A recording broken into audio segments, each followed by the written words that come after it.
In today's video, I'm going to teach you how to send a statement in Xero. First, let's get started with accessing your customer statements. Begin by logging into your Xero account. Once you're logged in, navigate towards the top menu and click on Business. From the drop-down, select Invoices. In the top right corner, you'll notice a button labeled Send Statements. Click on that to proceed. Now, let's move on to selecting the customers you want to send statements to. You have an option to choose between two types of statements, outstanding and activity. Depending on what works best for your needs, select the appropriate type. If you choose activity, you'll need to set a specific date range. Alternatively, for an outstanding statement, simply set the as a date. Afterward, you'll see a list of your customers. To ensure your statements are sent to the right people, tick the box next to each customer's name.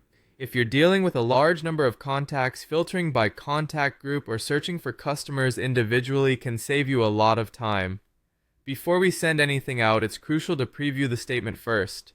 Click the Update button to refresh the preview. This helps you review totals, balances, and formatting for accuracy. If anything seems off, you can click a customer's name to view their full statement before sending.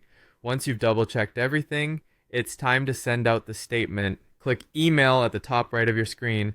A pop-up will appear where you'll confirm the recipient's email address. Xero will auto-fill this from the customer's contact information, but it's always good to verify.